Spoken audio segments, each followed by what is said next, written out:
comenzando.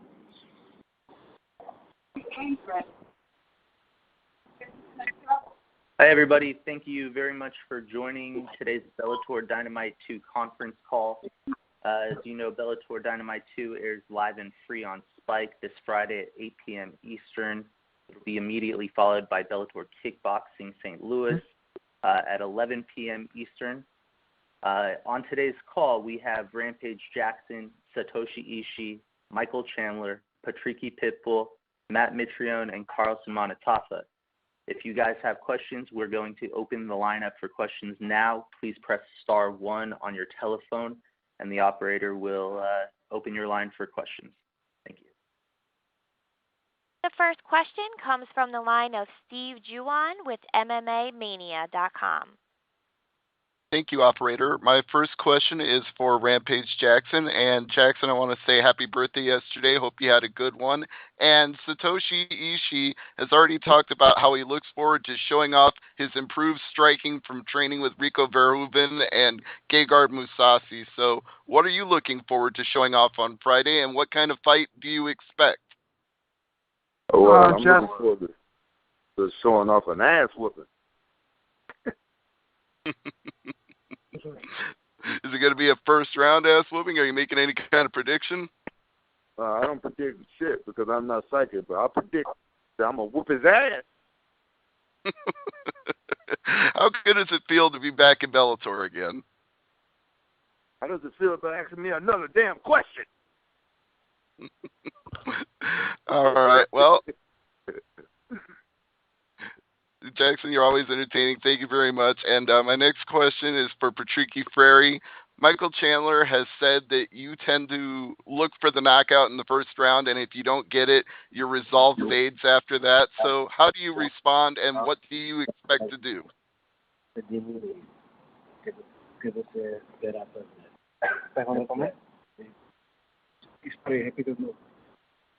One moment, I'm translating. Sure.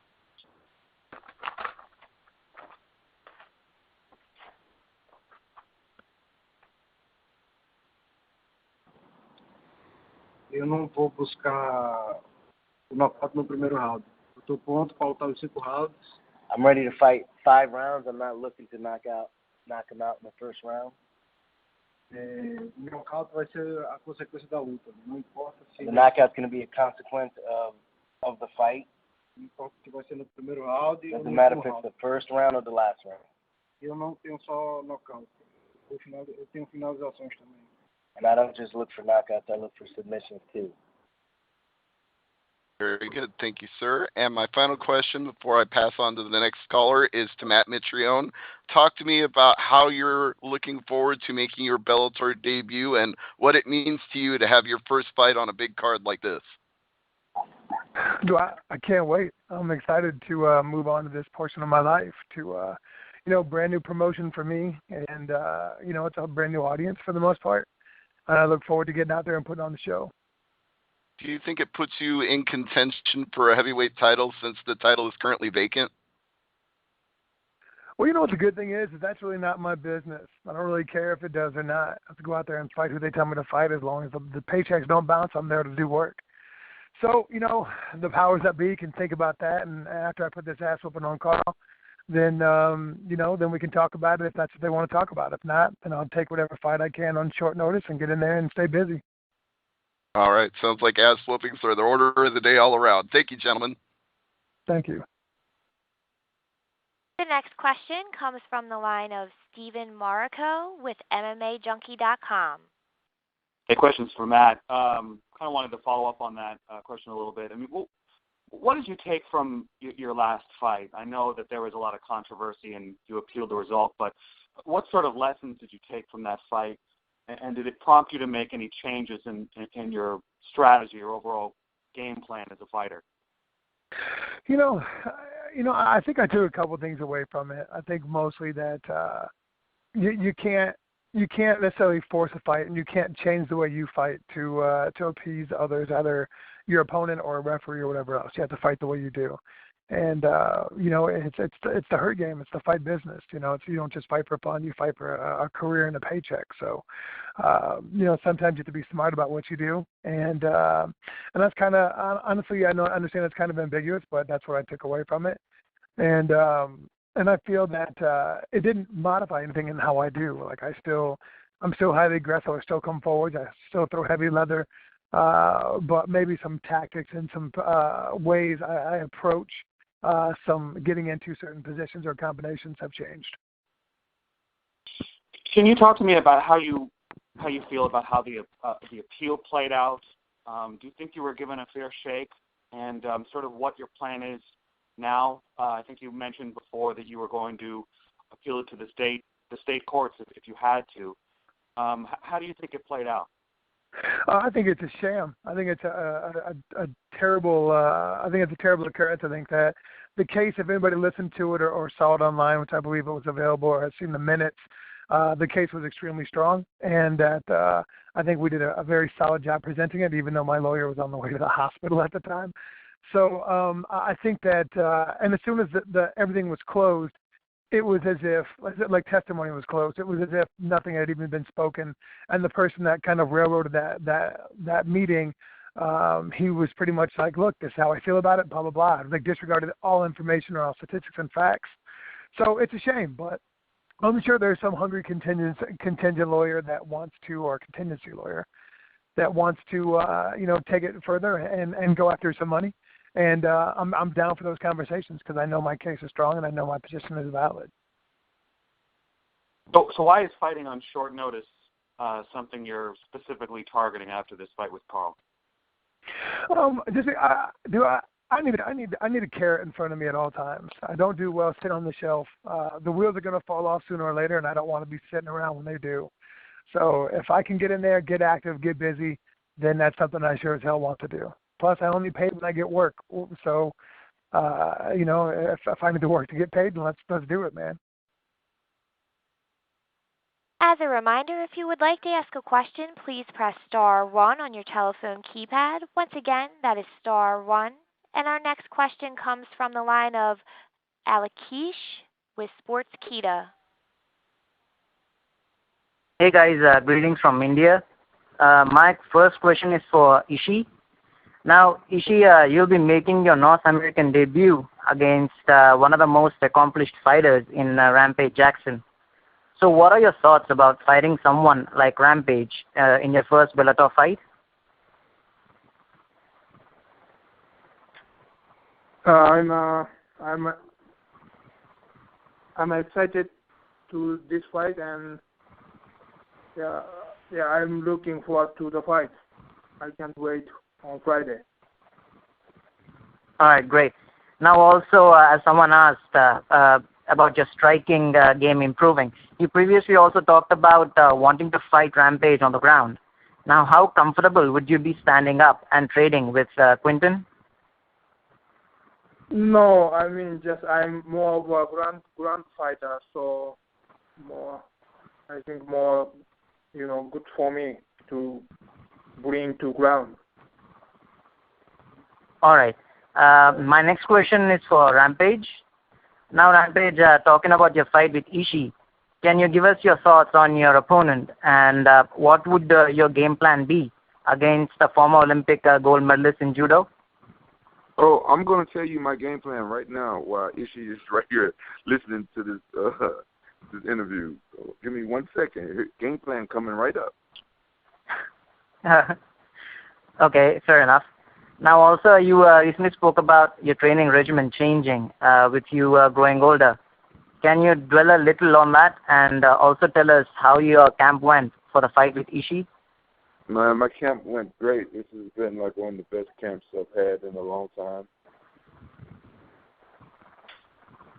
Okay, and about your training regimen changing with you growing older? Oh, it's better. Train smarter. All right. Now also you've been talking about moving up a weight class for a while now. Now before that can happen, considering you're 3-0 in Bellator and can add one more win later this week, would you be interested in fighting Liam McGeary for the title before moving up? Fighting who? The champion. What weight class is he? The light heavyweight. I'm thinking about moving up to heavyweight, buddy. I don't like. Yeah, I mean, before you move up, would you be interested in fighting for the title? I don't like cutting weight, buddy. All right, fair enough. Now, my next question goes to Matt Mitrione. Now, Matt, you will be facing an opponent whose 9 wins out of 10 came from knockouts. So, leading up to the fight, how do you see your debut fight play out? I see me punching Carl in his face and putting my shins on his body until he decides he doesn't want to play anymore. The next question comes from the line of Melinda Ritchie with MMA Sentinel. Hello, this question is for Matt Mitrione. Since you're still planning on appealing with the State Athletic Commission, and part of your argument was that fighters need to be protected from themselves, have you instructed your corner any different if the referee fails you? Have you instructed your corner to help protect you in that type of situation? I'm sorry, could you ask that again? Sure. So since part of your reasoning behind disputing the decision with Brown was that you feel that fighters need to be protected from themselves by officials. So when the official fails, have you now instructed your corner on anything you would like them to do to protect you? Well, it really, I mean, if you want to be technical about it, it never should have gotten to that point in the first place. In the middle of the fight, when the referee saw that I was gouging my eye for the second time and didn't stop it for 35 seconds after 9 exchanges, and I said, I can't fucking see, I'm seeing double, bud. The fight should have been called right then and there and should have been called a disqualification or a no contest due to an infraction or and being impaired from an infraction. So really, if you want to be technical about it, there's nothing I've told my corner, but it's a fact that it never should have happened in the first place. It never should have gotten to that point. Agreed. So have you started researching your refs for your future bout to make any protests if you feel that they're not experienced enough? No, I have not. And honestly, man, I think this is just one travesty of appointing of whatever, you know, like Gary Foreman should have never been involved in a fight of that magnitude ever. He has no qualifications to be there. He should never have been there. I don't think that's the case with anybody else, and I don't expect that to be the case with anybody else. If they're going to be appointed, they should be qualified and sanctioned. That's it. They should have the trust and competence to do so. So I'm not going to change my careers or give any kind of worries about it. As long as Gary Foreman is not my referee, I don't care who it is. Okay, thank you. And also, your first gig as the Bellator kickboxer color commentator was a month ago in Italy. How did you feel that went? You know, I was nervous for it. It was interesting. I don't get nervous for fights, but I was really nervous for the response and the review. And you know, it was nice. It was received relatively well. And obviously, there's things that I have to get better at. But you know, I'm cutting my teeth in front of a national audience, and it was exciting, and I enjoyed it. And hopefully, they'll give me another chance. Thank you. And for Michael Chandler, the last time you fought Patricky was in May 2011. And what changes have you seen in his skills, if any? You know, I think he's definitely improved. It has been a while. He's very much the same old though. He's got a ton of power in his hands. Got some spectacular knockouts. He knocks guys out. So you have to do your homework and you have to prepare right. And that's exactly what I've done. I've prepared perfectly for this fight. You will see a new and improved version of myself. I'm the best that I've ever been. With my new training camp that I've been working down in Boca Raton with Neil Melanson and Henry Hoof. So I'm excited. Wherever this fight goes, I'm going to be prepared. And like I said, I did my homework. I trained perfectly for this fight, for this particular opponent. Obviously, him and I know each other well because we have fought before. We've been fighting in the same promotion for a really long time, and I knew our paths would cross eventually. So I've been thinking about this fight for many years, and it's a fight that I see myself going out there and getting my hand raised numerous ways, and that's what's going to happen on Friday night. So I'm excited for it. And is this a permanent change in your camp? I think the MMA industry, there's nothing permanent. I love what I'm doing right now. I love being down in Boca with Neil Melanson, Henry Hoops, Black Zillions. The team is great. Coaching is great. But, being in this sport 7 years, 8 years now, there is absolutely nothing permanent about this sport, about this industry, except for the fact that you have to do the best for yourself, and you have to make the right decisions for yourself. So I can't call anything permanent. But, yes, I am training down there in Boca right now, and I plan on going back after I win this title and defending the belt. So with that being said, there's nothing permanent in this sport, but I definitely plan on going back. Thank you. And last question. Since you faced former champion Will Brooks twice and weren't successful twice, will this be as satisfying emotionally as winning over Brooks? A satisfying emotion what? Will this be as satisfying as being able to win the belt from Brooks? To me, it doesn't matter who I fight. I mean, this is the fight game. Like Matt said, it's the hurt business. There's a bunch of highs and a bunch of lows. I know my past failures have prepared me for my future, so I'm excited for it. And I don't care who it is, who I step into the cage with. I'm really competing against myself. I'm competing against my former self. Can I go out there and perform the way that I need to? Can I go out there and perform like I should and reach my full potential? That's really all I care about. I could care less who I fight. I could care less what weight class it is. I could care less where it is or who it is or what's going on, whether it's for the title or not. Man, I just want to go out there and I want to perform and I want to get my hand raised no matter who it is. So that's all I can really say about that. Thank you, and good luck on Friday, gentlemen. Thank you. The next question comes from the line of Luke Thomas with Box Media. Good afternoon. This question's for Matt Mitrione. Matt, the Bellator heavyweight title is sort of up for grabs. I'm curious to what extent you believe a win on Friday would put you in position for, a title shot. Well, first of all, what's up, Luke? Second, honestly, man, it doesn't really matter that much. It's not my opinion. It's not my place to make a decision or a statement on that. It depends on how handily I beat Carl and how I go about doing it. So if I put on a good enough show and the man feels that I'm in line or we should fight for that vacated title, then I'll scrap whoever they want. If not, just keep me busy, man. That's all I want to do. Stay busy, stay active. There's plenty of heavyweights in the heavyweight division. Rampage wants to come to the heavyweight division. There's so many conversations to have afterwards that, assuming that everything goes well, we can always figure it out. Just as a quick follow-up, to what extent is it a priority for you? And I guess what I mean by that is, and obviously if you're fighting for a title, you're going to be on bigger cards and at the top of them. But I guess if the question was posed to you, bigger fights on bigger cards or maintaining and winning that title, what is the bigger priority for you at this point in your career?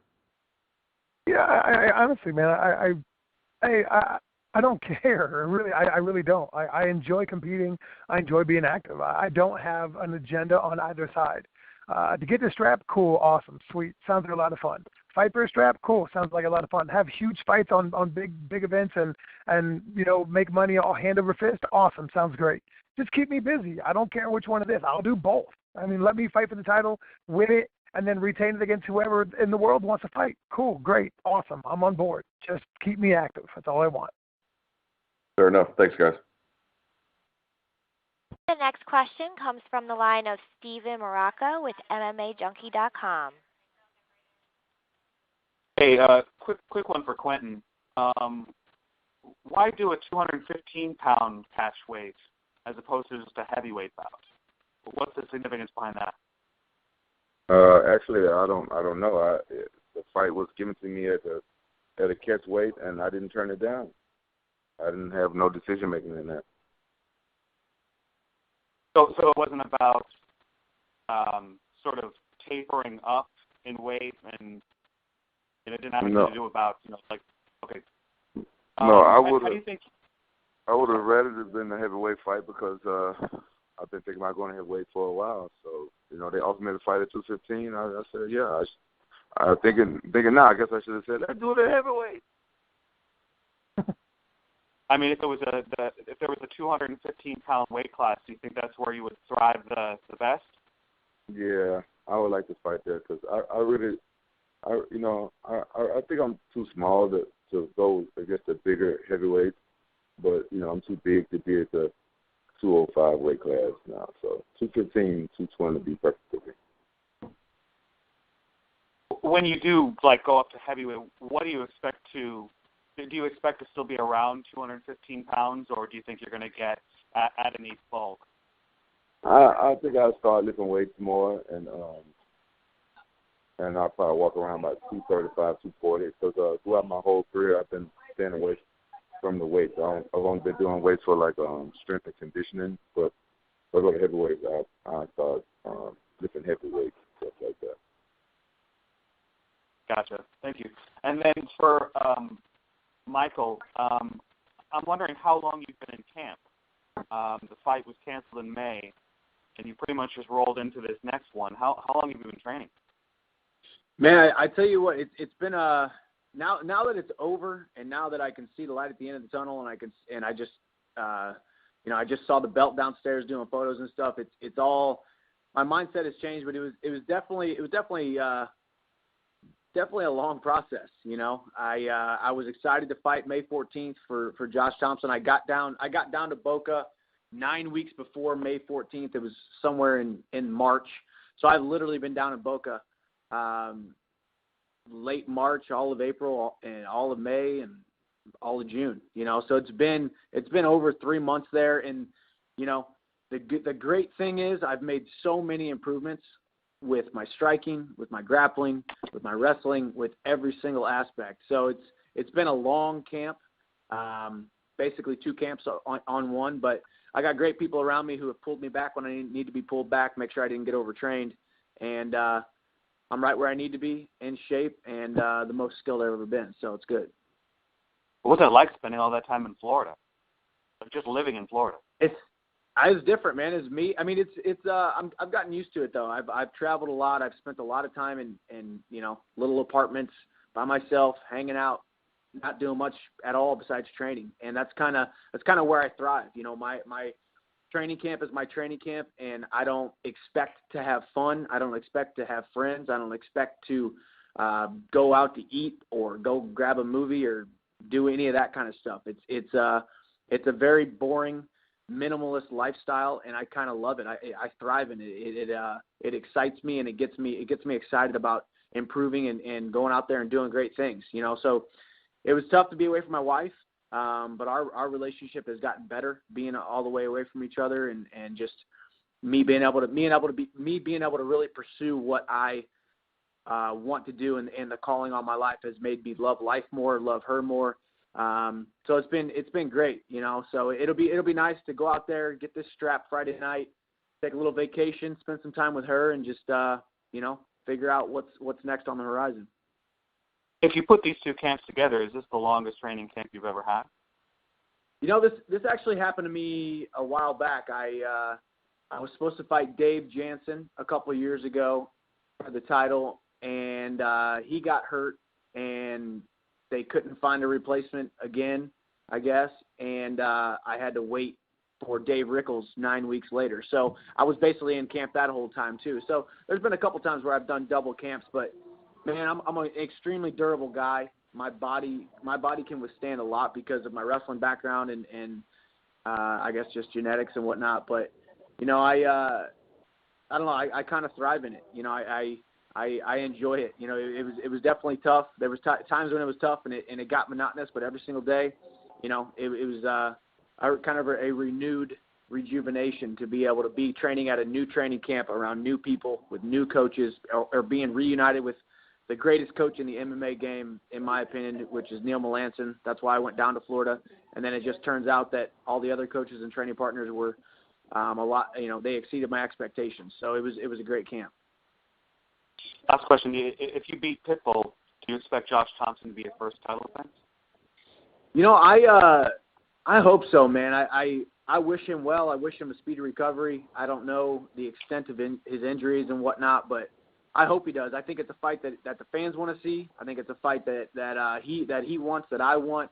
It's a fight that Bellator wants. Bellator invested in him, and I think that fight is definitely a fight that needs to happen. So I hope he comes back, and whether I fight him next or there's a Ben Henderson fight on the horizon. Hopefully, we'll see what happens. Thank you. The next question comes from the line of Jason Floyd with the MMA Report. My first question would be for Matt, and a follow-up on the referee part of this. Have yourself or anyone in your camp reached out to Missouri Commission to see who the referee is going to be in your fight to make sure that maybe you don't have any issues with that referee? No, I have not, and I do not plan on it. Is that something you would do in the future? I should not have any kind of – no, it's not. I should not have any kind of issues with any referees. Referees should not be a part of the conversation. They should be there to keep everything fair and just and moving along. So I'm not going to spend my time worrying about a referee and who's going to be there and who's not. Thanks. My next question would be for Michael Chandler. Mike, you've been in a lot of title fights in Bellator. How does the preparation for this title fight compare to your other title fights? I think ever since I started the sport, I haven't really changed much in my preparation. Whether it's a title fight or whether it's was just a regular fighter or whether it was the tournament fights.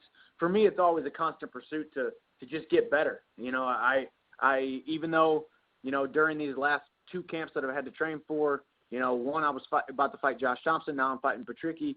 I don't really focus a ton on them. I mean, I know a lot of what they bring to the table. I've seen Patricky fight a bunch of times, so I've seen the tapes. I've seen his tendencies, his mannerisms. I know exactly where I can exploit him, but mainly I focus on myself. Especially with this training camp, I was at a new place, learning a new striking system and learning and getting back to that Neil Melanson grappling system that I've been away from a little bit over the last year or so. So I'm just excited. I'm prepared. I'm prepared in every aspect of of wherever this fight might go, and I'm excited to go out there and compete. Patricky mentioned about having VADA doing out-of-competition testing for this fight. Is that something that you had attempted to have take place, or is that just something that just couldn't happen? Was that something that attempted to take place? Yeah. Did you reach out to whether it was anybody in Bellator to try to make sure this could happen? No, I didn't. You talking about over social media? Yeah. Yeah. No, I have no idea. I guess he got mad that somebody accused him of using in the past or whatnot, and he said it was all just hard work. So I don't know how that happened. I think he just got a little upset that a fan kind of accused him. I had nothing to do with it. I'm all for drug testing. I would love to be drug tested. I honestly get a little jealous when I see pictures of people, in the UFC saying, "Oh, USADA popped in at 6 a.m. this and that," because I think, I want people to know how much I get drug tested. I want people, to know when I get drug tested, and because it just legitimizes all your hard work, because I get that stuff all the time. People say, "Oh, look at that. He's obviously using this or he's obviously using that." You can't look like that when it was just hard work and diet.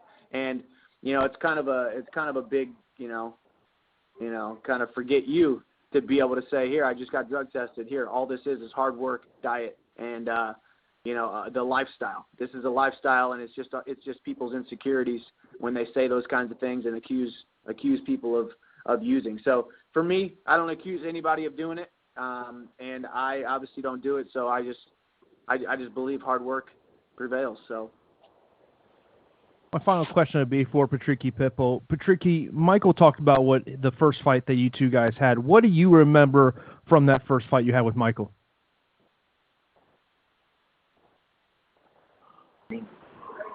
Eu lembro que os rounds começaram bastante equilibrados e toda vez que eu estava evoluindo ele chutava meu saco.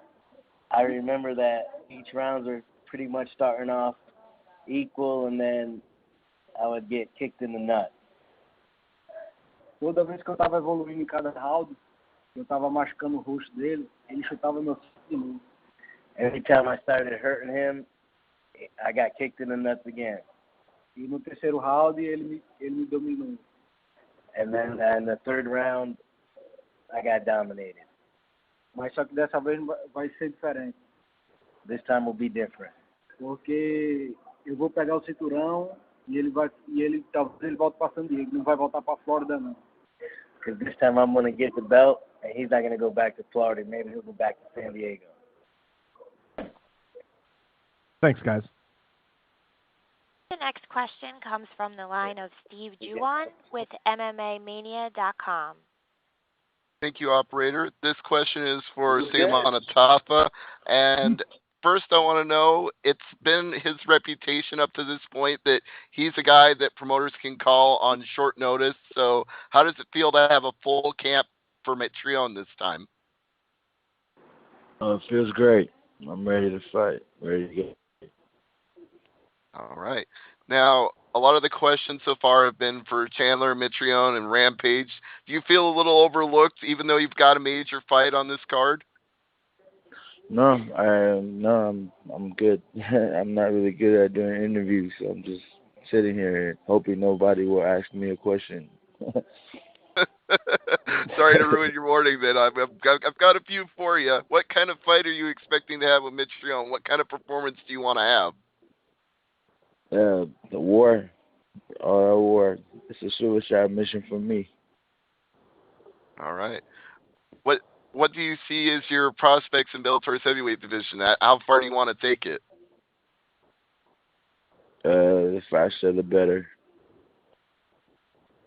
All right. Well, thank you. That's everything. Next caller. I have no further questions in queue at this time. All right, I just wanted to thank everybody for joining us on today's call. Once again, Bellator Dynamite 2 this Friday, 8 p.m. Eastern, live and free on Spike. Make sure you guys tune in. Thank you for your time today, and have a great day. Bye-bye. Welcome back, Rampage. That concludes this afternoon's teleconference. You may now disconnect.